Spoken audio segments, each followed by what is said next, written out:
everybody, and welcome back to the Chilluminati podcast, episode 242. As always, I am one of your hosts, Mike Martin, joined by the Dracula and Wolfman of LA, Jesse and Alex. Blah. Actually, I gotta be the Wolfman, right? I don't know, man. I think you're more cultured. You think I'm more cultured? I think I'm more... I think you're more of a Dracula. Yeah? But look at me. I mean, I can see the argument. Yeah, I mean, like, looks, you've got the Wolfman vibe. But culturally, I feel like if anyone's gonna hang around at night, flying through windows, biting necks, it's gonna be you. And you're gonna be popping out of your trousers in the bushes. Yeah, I'm gonna be bursting out of my pants. Alex is the half and half one from the Underworld franchise. Oh, that's good. Yeah, I'll be what is it? Lycantins? No, what are they called? The Lycans. Wait, if we get to be movie character vampires, I want to be Deacon Frost. Oh, dude. See, now he's right back on the vampire. I want a blood tornado. And I'll be the Antonio Banderas. What is it? What is the name of that movie? The Interview with the Vampire. Oh, then I want to be Tom Cruise. Tom Cruise. Tom Can I be Cruise. like the Van Helsing of like all the franchises then? No, then we'd have to kill you. You just want to come kill us? But like, okay, what if I'm not Van Helsing, but I'm like his second cousin who just wants to sleep with the supernatural things? That's why you're the creature from the Black Lagoon, because you're under the water reaching for the titties upside down. Yes. Oh, well, I don't know if I like that. And he's afraid of fire, so like it all checks out. And he's made from the body parts of 6 or 7 dead people pulled from their graves. Right. Wait, no, this is not who I want to be. This sounds more and more like I'm a serial killer, like No, creation. he's actually the one good guy. Originally, you said, I want to be the Van Helsing of the tale, which is like the most serial killer guy that you could be if you're a vampire. I've only Frankenstein is the least killy of all the monsters. Yeah, he only killed 1 or 2 small boys. I've seen the Van Helsing movie, okay? So I'm thinking about the Van Helsing movie. I'm going to help you out. It's not going to be accurate to the real literature. Isn't your boy Frankenstein in there? Isn't that Rachel? Isn't it fucking? There was a Christian Bale Frankenstein? No, not Christian Bale. Harvey Dent. What? Oh God. No, he was not Frankenstein, was he? I think he was in another movie about that was like in the Van Helsing. Oh, you like Daniel Radcliffe was Igor? In what? So Aaron Eckhart was in I, Frankenstein in 2014, where he played the monster. I forgot about Frankenstein. That's right. Wow. And Bill Nighy plays Nefarious, the demon prince. And right, also, from Frankenstein. I forgot about the demon prince in the famous story. Nefarious. That's like the guy at the Willy Wonka experience. They just added this unknown character. The unknown. Dude, we're not even at the Miranda Otto is in the movie as Leonore the Gargoyle Queen. Love it. And Bill and Yvonne Strahovski from Mass Effect and Chuck is Dr. Tara Wade from StarCraft, a world-renowned electrophysiologist employed by the demon Nefarious to research reanimation of dead matter. What do you think about that? Dude, I need to watch that movie. That sounds like the stupidest thing I've ever heard of in my entire life. Check it out on Rotten Popcorn, available at our Patreon, which I'm about to talk about right now. Patreon.com/ChilluminatiPod, the only place you can go to support this show. Isn't that crazy? You can go there. You can support the show. We keep making it. And even the people who can't afford to support it then go on to listen to it. And somehow, in that twisted little version of events, you're a hero. So get out there. Go to patreon.com/ChilluminatiPod. Watch our Rotten Popcorn episode that we may or may not record about I, Frankenstein. And you! It's my turn this week, or this episode coming up. So you got to buckle in for my choice. You could be a hero. You could be a hero. Patreon.com/ChilluminatiPod. You could be a hero. Even you could be a hero. You. Unicorn Overlord. Available now. Dude, great game. I'm playing the demo of it right now. It's really fun, by the way. Yeah. Excellent. The art is gorgeous. And the food, I'm just going to say, the food art is spectacular. I just mentioned it as a joke because it has a funny name, but it does look great. I love Ogre Battle. I love Ogre Battle. If you like strategy tactics games, like Ogre Tactics and shit, this is a game for you. We're not joking. This is not a brand deal. Just go ahead and check the game out. No, but if they want to sponsor us, I'm open. Let me know. Vanillaware, this is your call, please. We'll do a full unicorn episode. If you are the PR person for Vanillaware or Atlas or whoever the fuck put this game out, please contact us. We will do it, a full episode on unicorns for Unicorn Overlord. And all you got to do is give me a code for the game on Nintendo Switch. How about that? I love it. Done. Done. If I were their CEO, you would have sold me right there. Perfectly Boom. Shameless, as all things should be. It's become clear, boys. We're not going to be able to top last week's episode as well. So we're going to try our best. Do you mean just in like in sheer journalistic relevance? Yeah, and sheer relevance and comedy. I must say, it's shocking to me how much of you listening right now loved that episode. I told you why. I thought for sure that was madness incarnate. Any illusion that you may be under that we are anything more than a light jape when it comes to like intellectual discourse on any of these topics.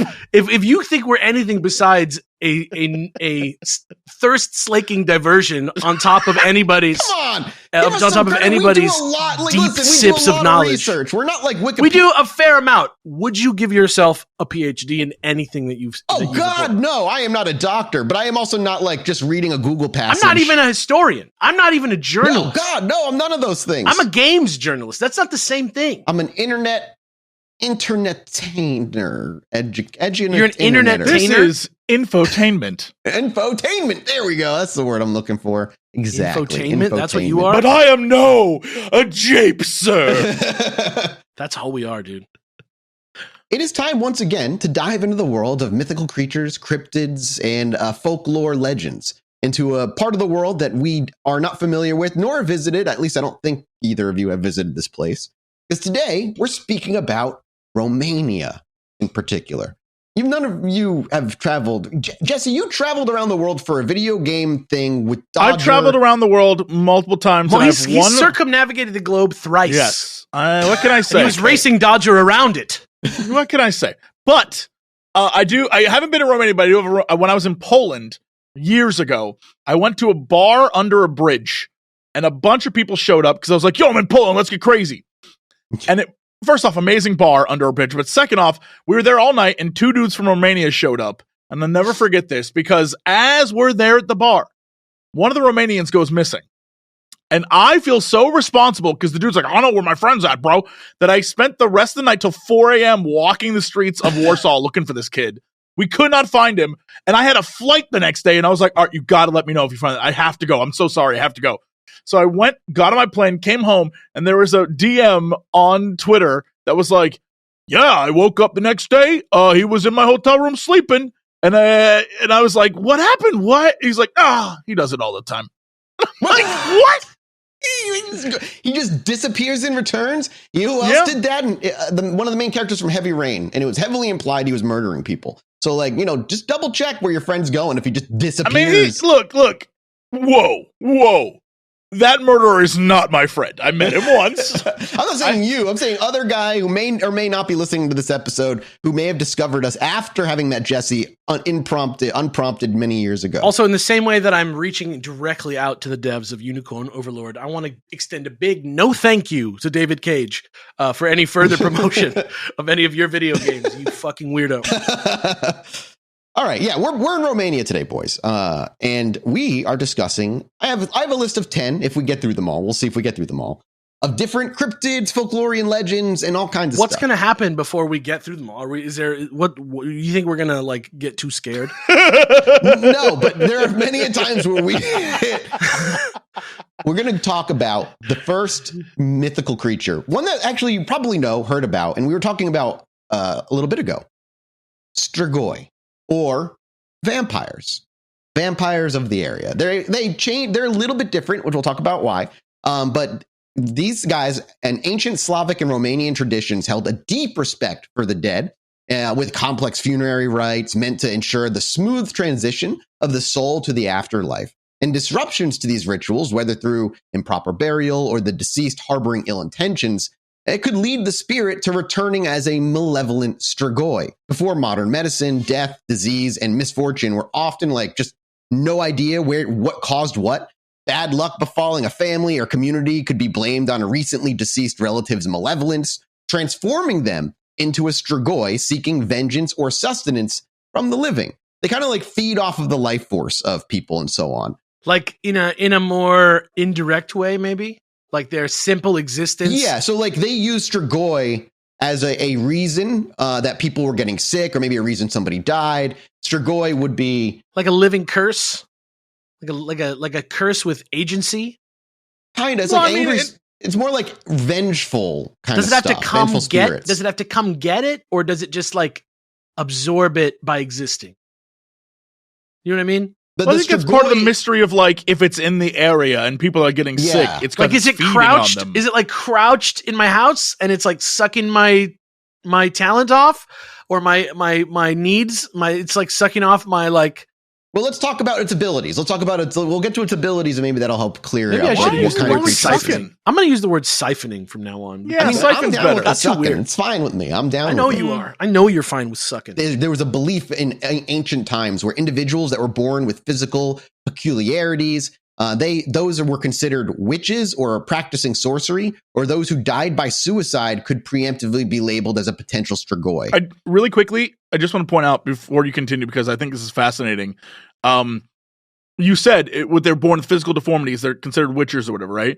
Yeah. For much of society growing like way back, like going way back. Yeah, hundreds, thousands. Beauty was considered a blessing by God.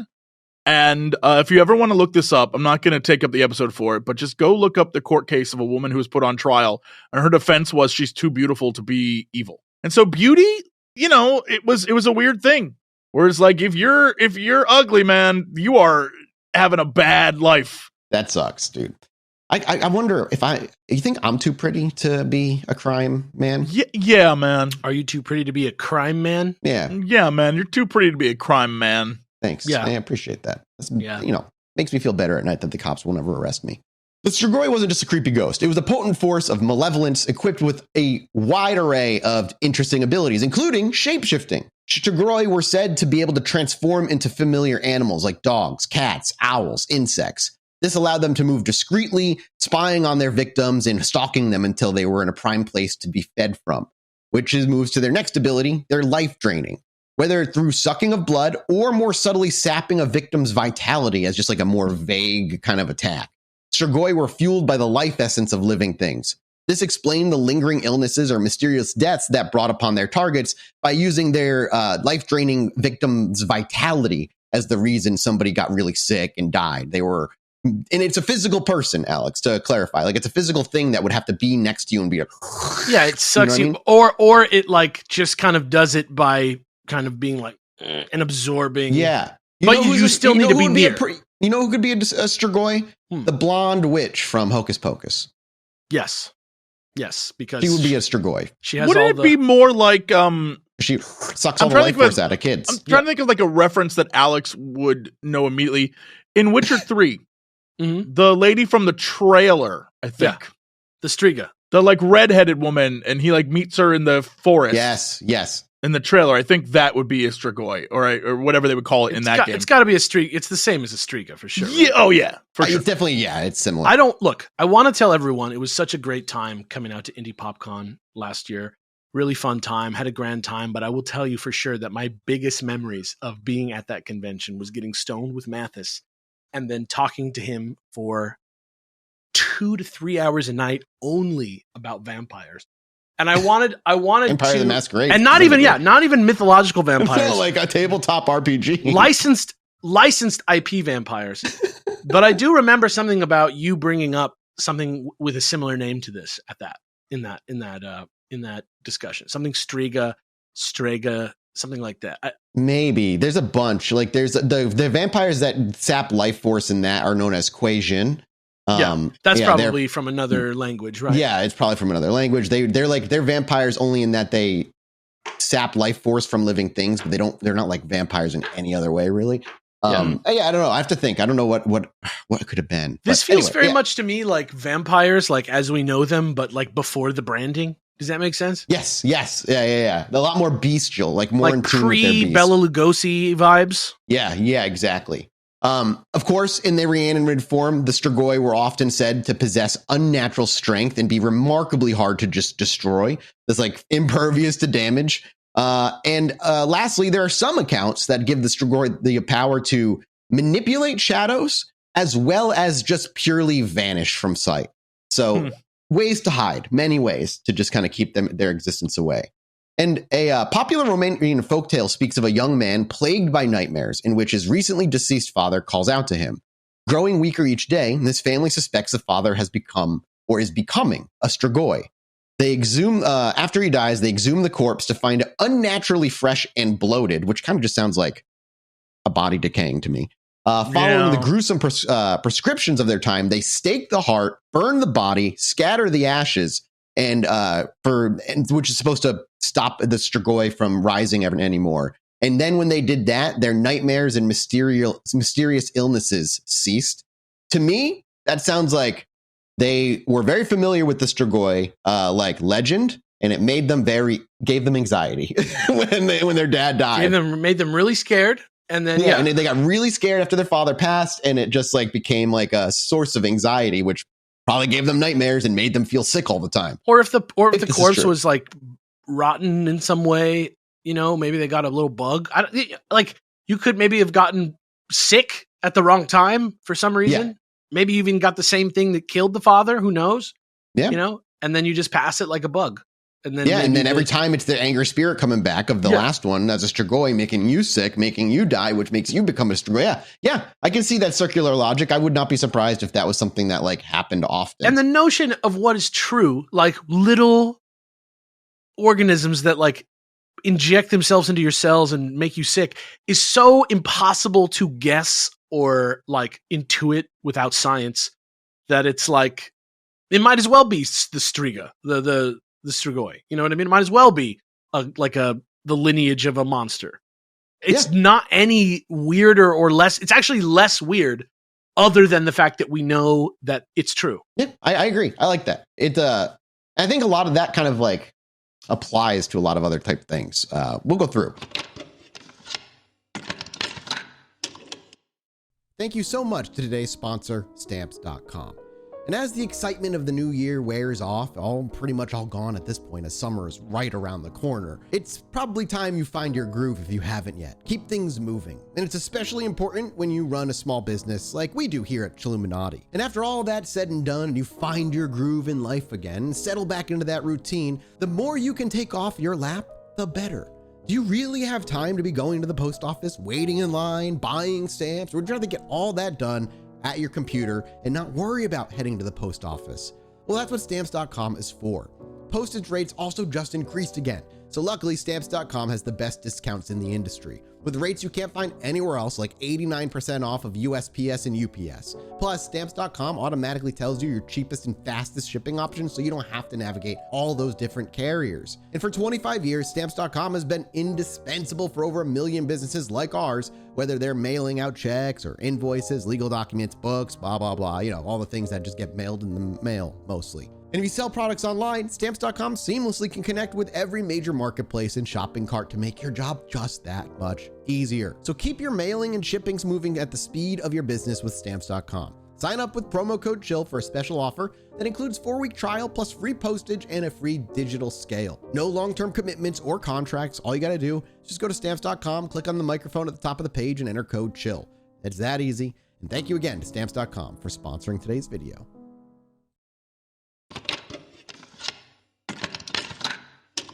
The next one we're going to move to is Strigoi. Pretty classic. I think we've even done Strigoi maybe in another cryptid one, because it's just Strigoi is kind of in multiple different countries in that area as a myth and a creature to be concerned about, a cryptid, if you were. But we haven't spoken about this one. The second one on the list is known as the Zmeu, Z-M-E-U, which is a fucking hard name to say. Zmeu's origins are a kind of natural symbolism, primeval fears, and echoes of historical clashes from their past, all kind of rolled into a creature. It's very much the embodiment of natural forces. They often represent the destructive and chaotic power of nature.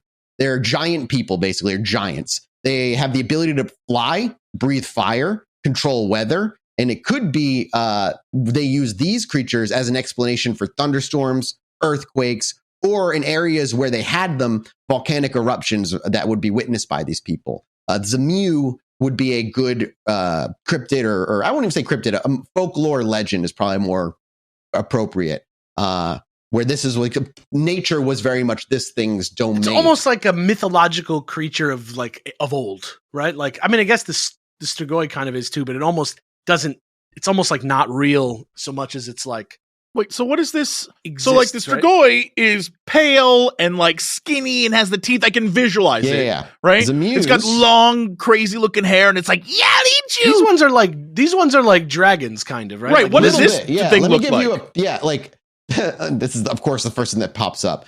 The Dragon's Wiki. The etymology of it is familiar. It's familiar. The word, the name is like, I don't think I've heard it from this culture, from like Romanian, the name, but Zemu? Yeah, but like things I know that I've like things called like the shmoo or the stuff like that, like stuff that's similar in name. I think there's even like probably some Final Fantasy or like Shin Megami Tensei type. That's probably true. Yeah, I don't doubt that at all. Looking at it, especially like it's like a dragonkin man. Kind of, but like here's another picture of it as well that looks nothing like that. And this is why it's like hard to like pin down like exactly what it looks like here. It's like an anthropomorphized. It's like a scaly. Yeah. And I'm going to give you, you know what? A scaly. Yeah, it's like a lizard. It's like a lizard man. It's like a decent way with to dragon wings. Like a dragon, like in Dark Souls 3, the like area where there's like chthonic, and there's the last reference photo I have for you. Dragons growing out of everyone and everything. Yeah. Yeah. It's like a literally like a dragonkin. Like literally. You know who it is? Yeah. You know who exactly it is? In the hit film Jupiter Ascending. Yes. The dragon men in that movie. Yes. 100%. That's exactly who it is. I was going to say he looks like Shenron from Dragon Ball GT. Yeah, that's exactly right. Sure. Same guy. Yeah. Same thing. Exact same character. Yeah, exactly. Let's go over these guys' powers. So these guys are kind of interesting in that they, much like I said earlier, they are giant in form. They possess immense physical strength, capable of apparently battling entire armies or shattering mountains with a single blow. They can, just like Strigoi, shapeshift. Some of them can take on a handsome human form to deceive or manipulate others, underscoring their constant chaos that they are seeding. Oh, little do they know, they do not need that magic power anymore. Oh, no, not anymore. They can fly and breathe fire as kind of like that dragon-like ability imbued into them. And some of them are depicted with multiple heads. There are some Zeme that have 3, 6, or even 9 to 12 heads. Each severed head may regenerate unless vanquished in a particular way, making them near impossible to kill. So they're both Hydra, and I guess the heads don't grow back. Some of them are Hydra. Like there's not a common thing. It's just some are predicted that way. Again, it sounds like fan fiction for Scalies. Like, yeah, no, I'm a lizardkin, but also I have wings and I'm a Hydra too. Like, okay, all sounds right. Like like a character I created in high school to write fanfic about that just was way too powerful. Like your custom insert character into fucking Dragon Ball Z. It's like I'm Shenron, but upgraded. We're going to go over real quick a quick beloved Romanian fairy tale named Prostelia the Brave and the Golden Apples. We're not going to read the whole thing, just like a rundown of it. The youngest and often underestimated son, Prostelia, undertakes a perilous quest to rescue his brothers from the clutches of fearsome Zme. These Zme live in splendid castles and hoard treasures like dragons that we know of in Western mythology, including the magical golden apples. Armed with courage and enchanted weapons, Prostelia overcomes each Zemu, their strengths growing more formidable with each confrontation until he finally emerges victorious.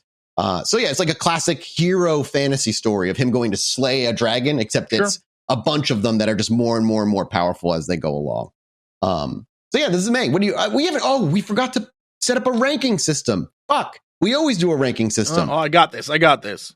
Okay, I'm gonna assume Ursus is your most popular beer, Romanians. It's the first one I found. However, it may not be true. Don't hold it against me. How likely, on a scale of 1 to 10, 10 being the most likely, how much or how likely would you be to go have a drink with this person? Like an Ursus? And have an Ursus beer with them. I love it. Okay, start with the Strigoi. Let's get started. Number 1. Oh, a 10. I imagine they've got so much stuff going on. I think he's the vampire and I'm the wolf. Yeah, man. I was just saying, man, they're interested in having a beer with you at all. They just want to suck your life force away, which is why I give them a 10. It's going to But that makes sense for me. I would immediately be like, what is the deal? Like, how does this even work? Why are you sucking? Like, what's going on? How are you sucking, so much bro? Sucking, dude? Like, why? Like, let's go get a drink. Yeah, do I have to give it a 1? Do I have to give it a 1? Can I give it a 0? You can give it a 0 as much as you want. Okay, I'm going to give it a 0 on the beers. I don't want to drink a beer with a vampire. Number one, waste of time. Vampires can't drink beer. Number two, it's going to kill me. It's going to drink me instead of the beer. Exactly that. Yeah, but then I'll be drunk. Then he'll get drunk, and that's hilarious. So 10. that's just a good time 10. For everybody, dude. That's just vibes. Yeah. That's just vibes. That's just straight up. This vibes. guy, this Mew, like a 7. I feel like if we can shatter the world, if he's getting drunk, I'm worried. I'm much higher. I mean? I'm much higher on the scale with this second guy. I feel like maybe we could convince him. He looks like a D&D guy. Like maybe he just wants to chat. Like maybe he wasn't even made into a dragon. He's only going to talk about himself. He's only going to talk about his backstory. That's all I want to know about. It's really intricate. So much like it's too much for me. It's too much. No. I think that's why I'd be into it because I'd love all that stuff. So I would give it I think I'd give it an 8 personally. I'm a giver. Yeah. What'd you say, Alex? What'd you score him? 7. 7? And Jesse? 7. Oh, okay. All right. 2 7s. All right. Now we'll move on to the next one on the list. This one is known as the Chilluminati, which is such a fucking cool ass name. I love it so much. That does sound cool. The Chilluminati? That sounds like some Star Trek shit right there. I'm all in. Chilluminati is like the plural for Chilluminar. Okay. Yeah. So let's go over their appearance first. These guys are marked by the skies. The Chilluminar is often described as lean and weathered. Their skin bearing scars or intricate markings from their battles amongst the clouds. Is it a humanoid? Yes. Yep. Okay.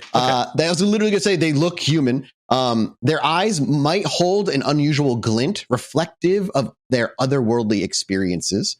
And after completing training, some Chilluminati return to the villages that they came from, serving as protectors and even healers. Others prefer a more solitary existence. Their presence a mix of kind of respect and fear. And then there's the Balar's book. They're said to carry powerful books containing their knowledge of weather control. Time out. Are these just D&D characters? No, like they sound like, Gandalf and Saruman. Are they just the wizards that would be in Lord of the Rings? Except they're also like trained to like fight with swords. They have like combat in the sky. Yeah, literally Gandalf rolls around with a sword. What are they called? They sound. No, they sound like wizards. They're called something. Istar. The Istar. Oh, that does sound familiar. Yeah. The original like wizards that are like these ancient beings that come to Earth and they don't really remember who they are, I think, at first. These guys, but you're saying these are just people from a village that then go train and then come back wizards. These are not born into their power. They're chosen. It's believed that certain babies are marked with a caul, which is part of the amniotic sac, or other unusual birthmarks signaling their potential. And then legends say that these marked children around the age of 7 are spirited away by elder Chilluminati to begin a rigorous, decades-long apprenticeship. Harry Potter, dude! This is Link. This is the hero of time, Link, right here. This is what we're talking about. I love this. This training is said to occur in a secret place called Chilluminati or Chilluminanta, depending on who kind of says it. Often believed to be a remote mountain cave or even located somewhere beyond the edge of the earth. So the land behind the ice walls, boys. It's true. It's true. I love this. I need more information. Mathis, more information on them. At the Chilluminati school, students learn a mysterious language rumored to be the tongue of animals and nature itself. This grants them the ability to whisper to the moth and the butterfly, and then the eagles come. Oh my God. This grants them the ability to understand and control the elements of the sky as well. They're also storm riders. Their most striking power is the ability to mount and command fearsome dragons called Balari. And together, Chilluminati and their dragons battle the forces that bring devastating hailstorms, a vital role in protecting agrarian communities. So somebody heard thunder and made up like the sickest story ever. Someone had the most badass imagination ever. Yeah. I must stress to you, I went to go look up the Balari to see what they look like. This makes it even better. According to this, they hung out with the Solminar people, but more importantly, they also hung out with the Jmu guys. They were all a crew. They all were like, they rolled together. Here's a picture of it from ancient. That's awesome. I love this. Dude, I'm glad. This is one of my favorite ones. There's a picture of them just depicted in like a ancient drawing. Jesus Christ. Literal dragon riders, like dragon riding wizards. Riding a dragon. That's just what he's doing. Literally, I just want to stress the best part about this. Pern? The best part about this image is it's like the dragon looks almost like one of the gargoyle dragons, which is fine. Yeah. Dragons can look whatever. But imagine a dragon, like the most fearsome dragon you can picture in your head. Imagine dragons. Imagine dragons. But then on top of the dragon holding the reins is an old man with a literal cane, like a curved cane that's his weapon. That's awesome. Yep. I love it. This is cool as hell. Victories over hailstorms aren't complete without dealing the spoils. Chilluminati are said to gather the conquered hail and store it in hidden locations within caves, mountain fortresses, or some even believe in a lake beyond the known world. And the Chilluminati are not strictly benevolent figures either. Their ability to call storms also holds destructive potential. A Chilluminati scorned or angered might bring drought, floods, or even direct lightning strikes upon their enemies. So, they're the most badass reason for bad weather. Lightning bolt. Yeah.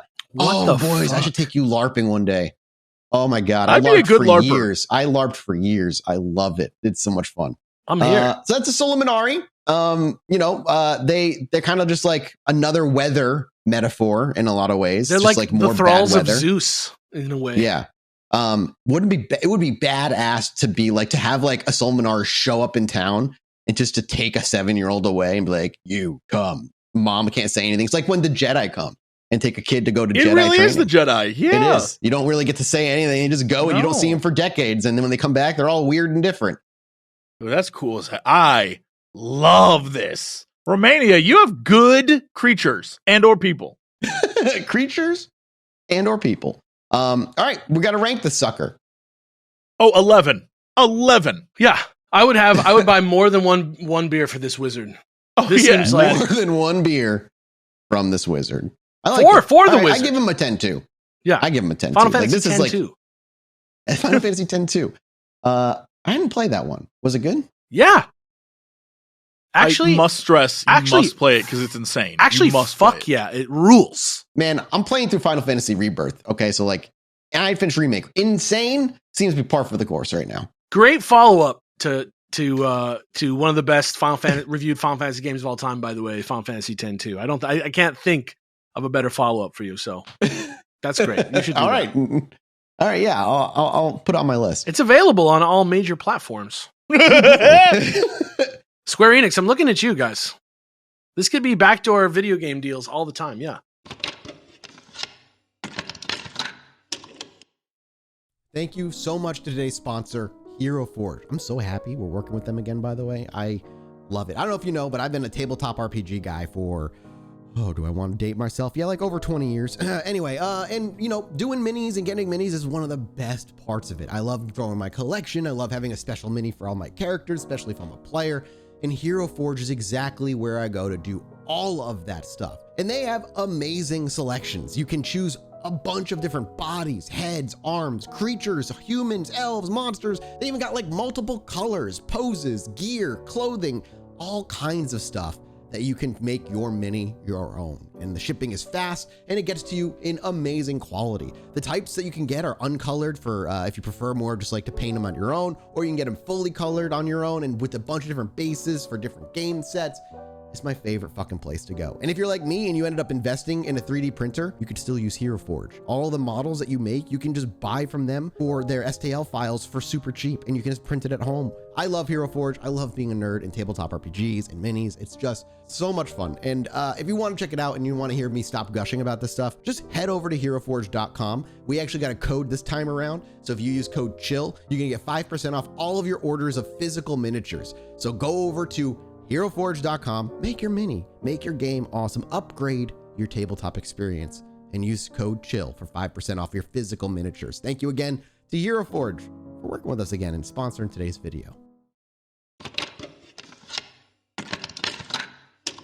The next up on our list of insane creatures is the Prickolici. I'm sorry, what? That sounds Italian. The way you're saying that makes it sound Italian. It's, I mean, here you go. I copy pasted the way you spell it there. The way I see it looks Italian also. Yeah, I mean, so So at their core, it looks like a character in Dragon Ball. What? Yeah, kinda. Yeah, a little bit. It's a little bit Piccolo. It's like yeah, kinda. Prickolici. It sounds like some type of like liqueur that tastes like shit from like 1905. Yeah, you mix it with Goldschlager and you make it like it's called the werewolf treat. They drank this on the decks of the Titanic before it sank. That's what they were going after in that submersible. And that bottle of whatever. The last bottle of Prickolici. At their core, Prickolici are just undead spirits cursed to roam the world in the form of monstrous wolves. Their origins are often tied to a life of violence, wickedness, or those cursed to become werewolves after death. Can I just say, back in the olden days, if you were an evil fuck, you just die and become a badass creature. That you sounds don't go tight to like a punishment world. You just become something scarier. Yeah. Like it's like not a good way to dissuade people from being evil. Probably normal people, but not people who have a paranormal podcast. Yeah, well, yeah. We're a niche in a niche. Okay. So let me ask you a question then. So these are like wolf man monsters that maybe aren't necessarily werewolves in the same way that we're thinking about, but they are the same shape as werewolves. But is that different than the Varkolak? What? Okay. There's a Romanian, I think it's Romanian, Jesus Christ, I hope that I am not listen, we so may not be on the list is the thing. That's not a name that I put on this list. That's the Romanian werewolf that I have heard of. I don't know, maybe they're the same thing, maybe they're different. Maybe it's just a different word for it. No, this is different. Hang on. We'll slip this in right after. Two separate, entirely different. Wolf. This is a different wolf creature. The two sweet wolves. This apparently is a Prickolici, or however one would say this, is supposedly the like most violent, worst people that enjoyed chaos and blood in life became them. Yes. And basically, instead of being like, I guess a lot of the time werewolves are, they have to feed and whatever, but the idea of a werewolf is like there's some sentience there. This is like, no, they're they aren't werewolves. You don't go back to being a man sometimes. It's like Werewolf Unleashed. Wolfman. Yeah, they're full on. They just eat and feast, and they're bad people. You're just now a wolf guy. Like they're literally depicted basically a majority of the time as just larger than ordinary wolves. They might have like red eyes, a weird aura around them, or even have like shadowy, semi-transparent forms like a semi-spirit. But the Prickolici retain a bestial lust for blood and life force. That's nice. So you only have to buy pants once, and then they prowl the countryside, attacking livestock, but can also target humans, sometimes fixating on their former families with terrifying malice. The Prickolici's weapons aren't limited to just its bite either. Legends often tell of them manipulating the weather to cloak themselves in fog. Their LA wolves would be smog. Summoning storms, or even possessing the ability to vanish in an instant. They do have very similar weaknesses to like Strigoi and stuff, but it's a Prickolici is like very difficult to fend off. Garlic, religious symbols, and sunlight might offer a little bit of protection, stalling it a bit, but it won't ever fully stop the creature. Straight up Benny from The Mummy, man. Can't even win. You need more than silver bullets or just like any of that stuff. Stories, according to legend, mention beheading or impaling the corpse with the stake, much like the Strigoi. Sometimes a priest conducting specific rites or the burning of the body may be necessary to finally end the creature's evil existence. But there are rare tales out there, rare as they may be, they exist, that suggest a captured Prickolici might plead for release, even regaining human appearance for a short while. However, these narratives often end in betrayal, and the Prickolici reverting to its monstrous form to wreak more havoc afterwards. So keep it. It basically was an explanation for livestock being killed, probably by wildlife or whatever, or just like, I guess it's like a warning story for kids. But it's weird. It's a weird one. But let's jump right over to Varkolak real quick. Yeah. So here's what I've got on Varkolak in my quick research. Varkolak is a word that's derived from the Bulgarian term for werewolf. So this is like a full werewolf. So the other thing is a wolf. That's just a wolf with human parts. This is a guy that changes back and forth. Yeah. The Varkolak, though, hold a unique place in Roman mythology. blending the werewolf aspects with a potent, like, cosmic role, apparently. One of their core traits is its ability to devour the sun or moon. This is often connected to the phenomenon of eclipses, instilling, so I guess that makes sense. That's kind of wolf-like in a way. Yeah, exactly. And it kind of gives, like, the moon, like, or like an eclipse, like a kind of sense of foreboding if it's these things. Legends state that the Varkolakji can be born as such, so they can be, like, genetically a lupine, often the result of a pregnant woman being looked upon by a wolf. What? There's also, that's what it says here. There's also the belief that those who break religious fasting rules or commit certain sins can be transformed after death. So after you die, you become a werewolf, which again just sounds fucking badass. Like, your mom is looked upon by a wolf, now you're a werewolf. But if you die by not following God's rules, you're a werewolf too. That's kind of cool. Poor kid doesn't get a choice, but I mean, this guy all you have to do is not fast and you're going to become one. So they have these following abilities. They can also shape the shadows, which seems to be a running theme through a lot of these cryptids and creatures in mythology. They can also, eating of the sun and moon, which we talked about. And while they can attack with claws and fangs, the Varkolak's threat is more than just physical. They symbolize a disruption of cosmic balance, bringing darkness and uncertainty during times already imbued with superstitious fear. So they're like an omen. They're like a werewolf. Like an omen. They're all kinds seemingly. of stuff. Yeah, that's awesome. Yeah. As far as, like, protecting yourself from these things, light and sound, villagers would traditionally make as much noise as possible, ringing bells, pots, pans, slapping together. It's just like chaos noise scares them away. Then you got rituals and religion and prayers. At the end of the day, some lore also says that they're a harbinger of greater apocalypse, that there's more bad things coming. So yeah, just like an omen. It's like an omen amplifier. He's the Mothman. He's a vampire. He's like a god eater of cosmic bodies. And that's all I got for you on this quick go with this thing. So let's go back to the Prickalichi drink scale. For both of these guys, 1. It's going to be low. I want to give them both low, maybe like a 1 or 2, just because they're sick, just because they're rad. But between the two of them, if I had to choose one that I had to have a drink with, I would choose the Varkolak, just because I didn't know about any of that cosmic business. And that's intriguing to me. They literally are. The whole premise is they're bad people to begin with. That's like they're evil. Right? But like, I say 0 on the Prickalichi. I would give a 6 to the Varkolak, or what it was, but it has to be one that was born one. I don't want one that became one after he died because he was, he didn't fast or whatever. I want to know what it's like for one whose mother was looked upon by a wolf and they were born a werewolf, essentially. Because who says they have to be bad? Why do they got to be bad? Damn, dude. That's why you're going to save them all. You serious? Yeah. All right. I can fix her, right? Like, I can fix her. That's who. Why has it got to be a her? Him. I'll fix him. I can fix him too. I'll fix them. I'll fix everyone. I'll fix you all. That's just a reminder to get your pets fixed at patreon.com/Chilluminati. All right. Next one. Jesse, this was another one I marked as you would probably really enjoy. I didn't actually think you would enjoy the... How did you mark it? Did you put a J by it?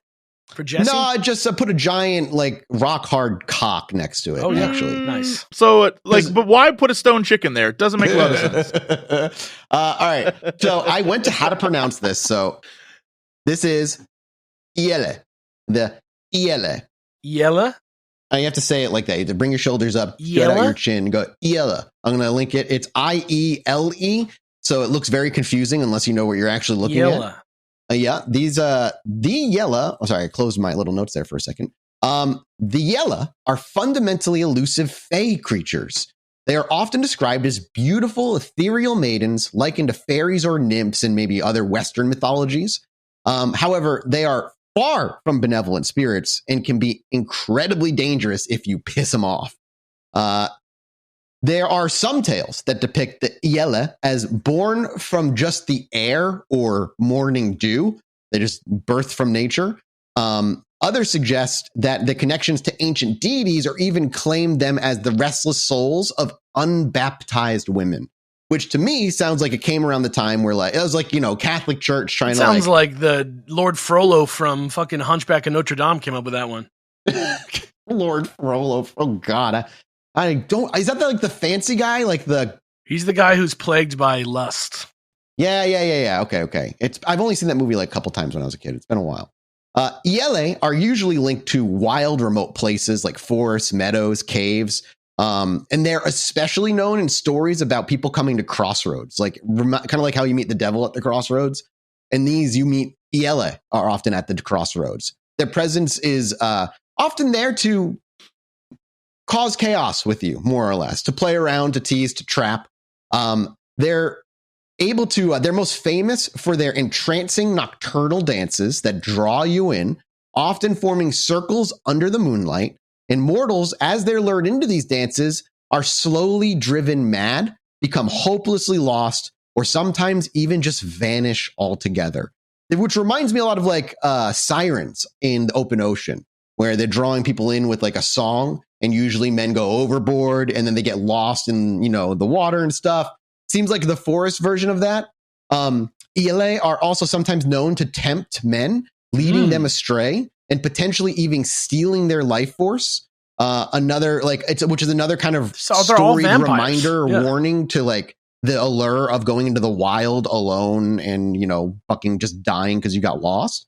While not inherently evil overall, the ELA are easily offended, and disrespecting their domains, interrupting their dances, or even looking directly upon them can lead to curses, illnesses, and sometimes worse, death.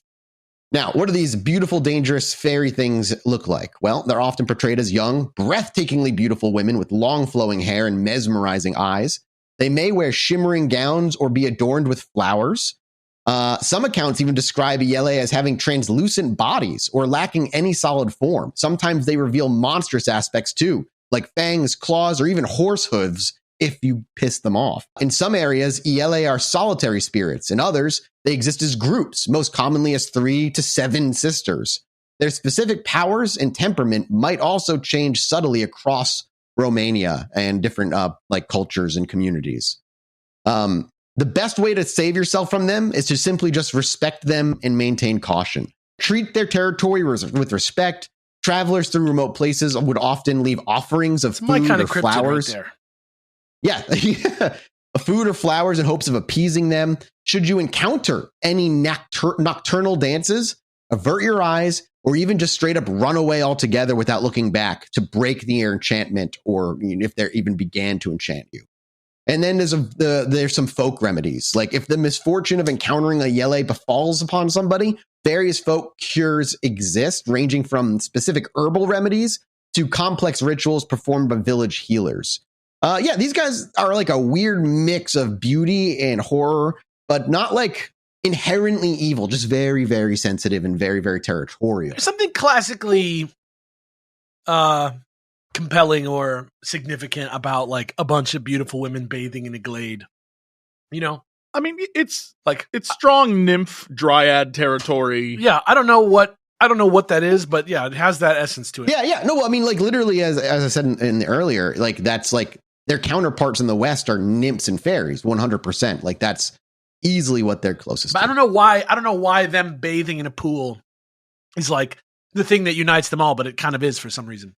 I mean, just the idea of like a sexy lady in a pool is kind of a vibe for everyone ever. So here's what I'll say. That's true. That's how they used to sell Coke. Maybe an 11 because I like the idea. I knew it would be a 10 for you. I like the idea that they're going to try and make me mad and like encircle me and be like, we're going to turn you crazy. And I'm like, I already am crazy. Wild card. And then we're just going to do it, I assume. I don't know.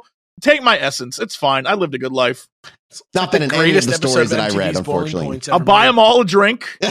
Respectfully, buy them all a drink. That's a 10. That's a 10. We're getting a drink. All. The other guys, not so much. Yeah, it works. As long as you hand them a woman a drink and say respectfully. The wizards and the nymphs, and I'm forming a D&D party. Give me one of those dragon people and a wizard and a hot nymph. Dude, we're literally putting together this is a cool ass place to do a D&D campaign. Romania, damn right, dude. I want Romania and Pokemon now. Let's go, dude. No shit. All right. Are you ready for the next one? Mm-hmm. Yes. Oh wait, no. 10 from Jesse. What did you rank? Oh, I said 10, or I said high. Okay, so 10. I am also a 10. 100% a 10.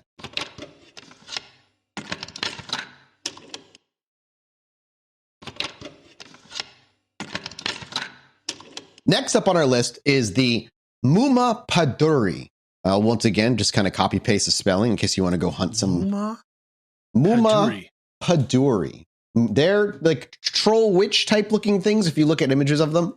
Muma Paduri is a guardian spirit of the Romanian forest. Her name literally translates to mother of the forest, underscoring her connection, obviously, to the freaking woods that she freaking lives in and protects. This is like, which, I don't know if you're seeing a running theme with a lot of these themes, but it's forest related. A lot of dangers in the forest. Well, just look Romania at a picture of Romania, right?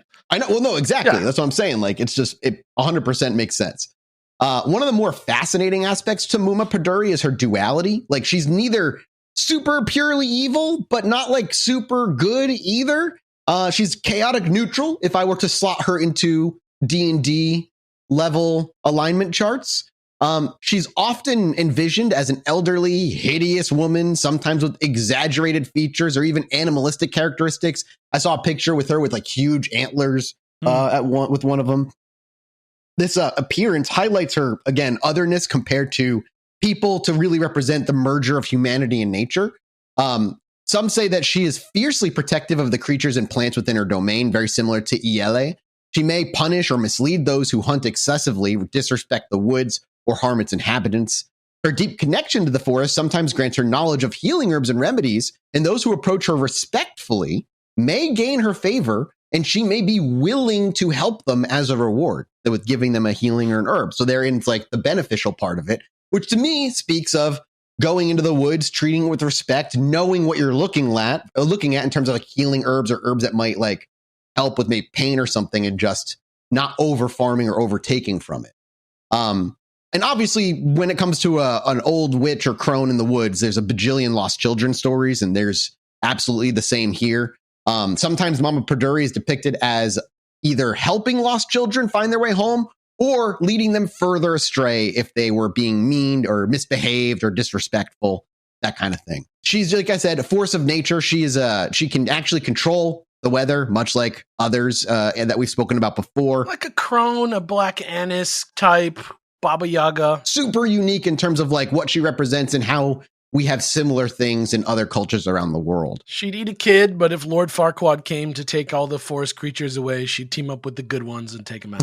Yeah. You know what? Yes, correct. That's exactly correct. She seems cool to me. In terms of the drink scale, I'd go like an 8. Yeah, I'm a little put off by the danger, but I'm a little worried. But I love nature. I'm a man of the green as well. I'll take that. I think I can hang with the Muma Paduri. The Muma Paduri? She seems like fickle. I don't think she would kill me. She's like, here's the thing. I'd hang, but this is like a 7. 7? Okay, yeah, but still, that's still pretty high. Pretty above average. That's not bad.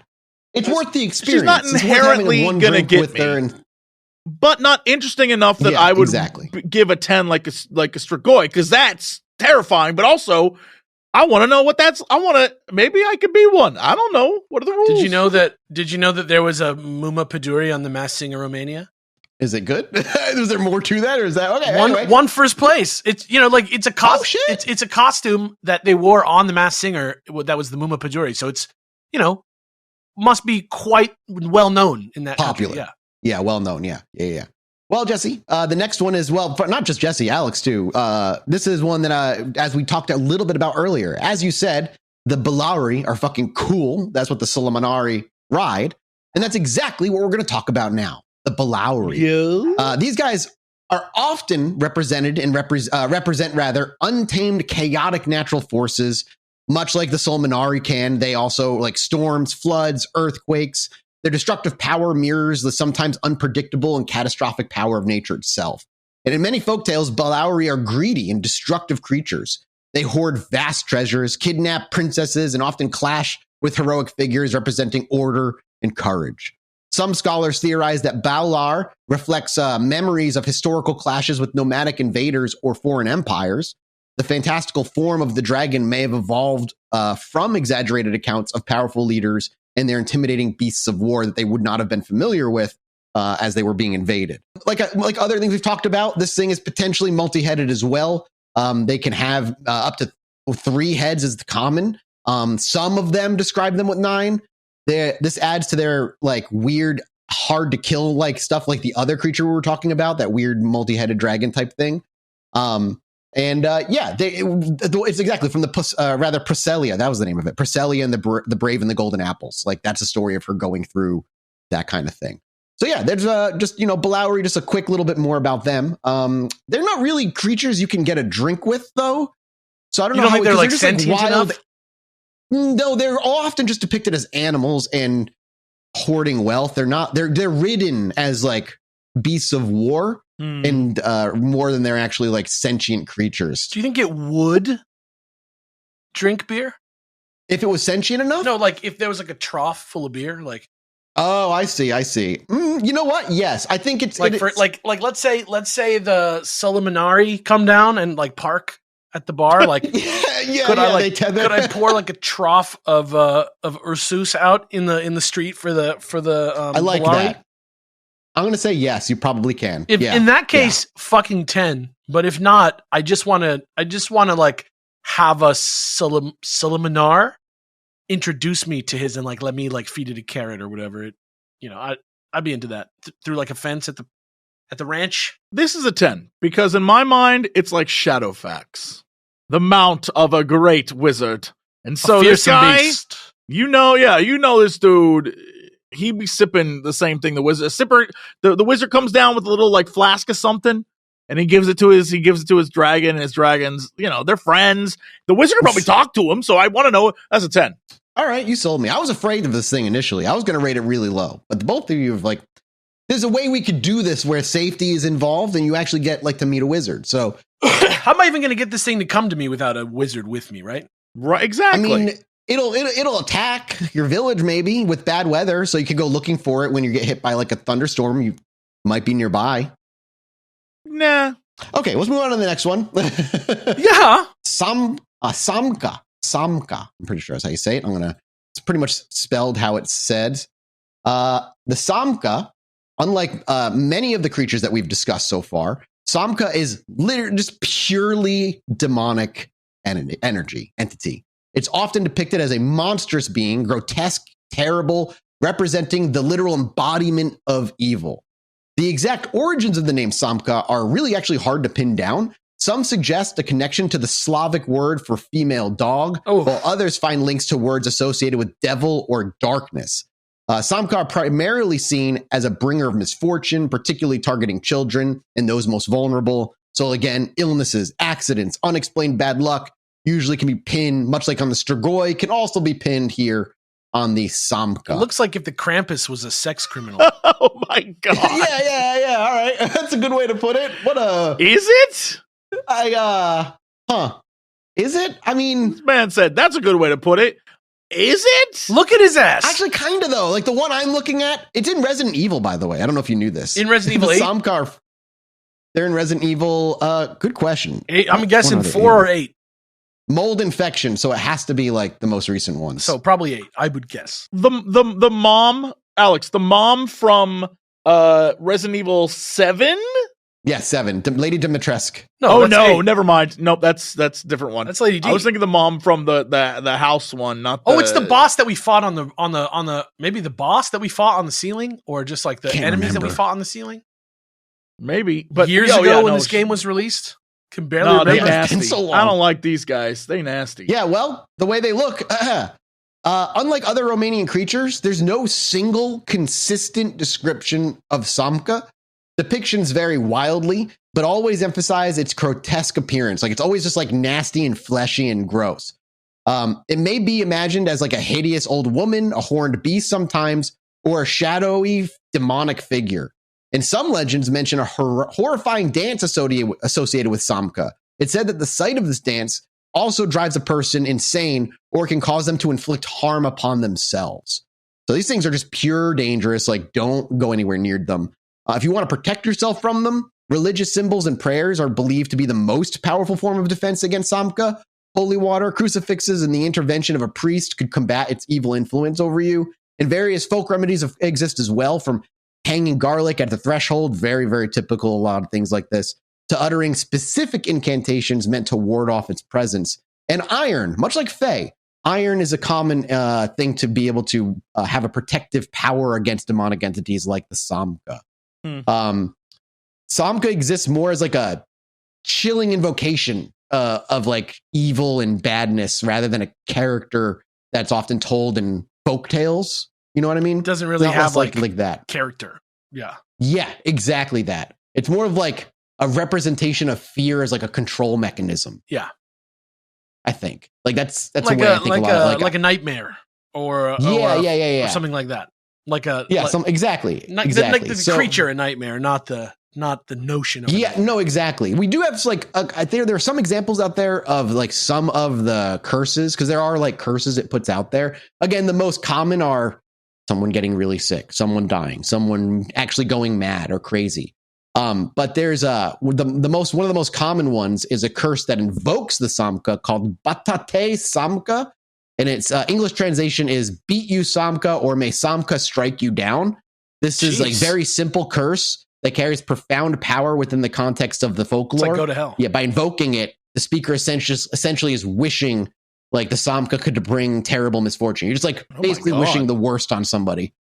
Yeah, so it's not used lightly either, apparently, or at least wasn't. I don't know how it is now. But yeah, it's like what you would see people who are extremely pissed off shout at somebody. All that known, would you get a drink with a Samka? No, F the Samka. The personification, the notion of evil as a thing. Yeah, but wouldn't you want to know what like the visual representation of the of evil like looks like? No, this thing sound like, at least with the Strigoi, I know what it is. This thing you don't. Sounds terrible. It sounds awful. No, It thanks. looks like if Tom Petty was the Krampus. Okay. I was trying to like, I wanted, maybe give you didn't even think about it. I tried to like devil over your little shoulder there, but no, there's no conving you want to drink with the Samka. Good That's on the fair because Samka. I'm at a 0 too. So. I'm good on the Samka. Yeah, 0%. I'm good at the Samka as well. And boys, that brings us to an end already. We're over an hour of our little folklorian cryptid romp. I had a grand time. Me too. These are always fun. These are great because these ones are like very like primordial to the Western like myth culture. Yeah. Yes. These feel like before the they were unbranded like versions of a bunch of guys that I know very well from like Hellboy even. You know what I mean? Like stuff that's still fucking around. So that's awesome. And I don't know if I said this before, but like my favorite thing about doing as so many like over time is like being able to see the similarities or even trace how some of them made their way into other countries and cultures and stuff. And how they all hold the similar story of just just funny. A lot of it's like danger. Like even like China, right? Like China's huge. Like its influence makes sense, like because it influenced a bunch of cultures around it because it's so huge and there's so many people there. But in Europe, there's not really like a mega country at the center of Europe in the same way. And like all the countries are so different from each other, but like so close and geographically close, even though maybe like, separated by barriers that keep them from assimilating into each other completely, but people can travel from one to the other. It's really interesting. It's really a weird place culturally for that reason. Yeah, I mean, again, like the Samka itself being able to be like not being able to have like a clear origin is like pure evidence of what you're saying. Like the all being kind of near each other, and like there's little bits from little areas that have all kind of formed into this. It's like America. Don't really know. It's like America. Yeah. Europe is like America, where there's like a bunch of different cultures all occupying the same space at the same time, but they're all separate. It's really interesting. I mean, that's true, man. I mean, if you think about it, that's all really America is kind of just like that. But anyway, that's it for us, boys. We're out of here. We're done with the episode already. Shit flew by. Well, we were heading over to patreon.com/Chilluminati pod to do another mini-sode for you right after this. Website. Please head over there and you get ad-free episodes. You get freaking rotten popcorn. If you get like t-shirts, go check it out. Posters from Mel, which are always badass. She did a burlesque theme one with last time, which actually I need to get to Alex because you asked for it and I haven't got it to you. It's fucking great. So yeah, head over there, check it out. And and if you've got any stories about any of these like cryptids of your area, drop it on our subreddit, man. I'm always on there like poking around and seeing what people are saying. Some really cool stories over there, from cryptid stuff to dreams to ghost hauntings. It's all good. Vibes. Yeah, that's it for us. We love you. We'll see you next week. Bye. Bye. Hello, everybody. Welcome back to the Chilluminati podcast. As always, I'm one of your hosts, Mike Martin, joined by the I don't know who they are. There's two. What? Terrence Hill and Bud Spencer. No. Neo and Trinity. No. I don't understand, and I probably never will. Let me just tell you right now that there's two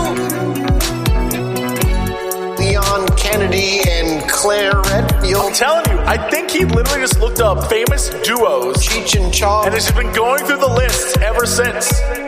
I'm trying to dig deep. Which one of you is Dick Powell? Me? Your name's Jesse Cox. I want Chilluminati. I want my maker. I want Chilluminati. I want my maker.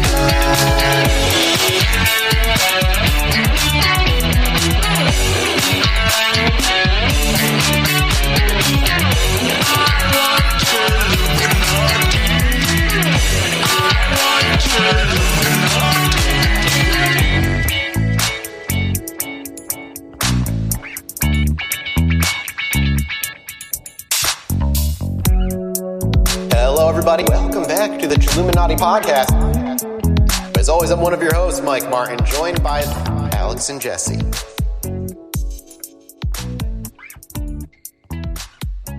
Like a shooting star across the sky that's actually a UFO.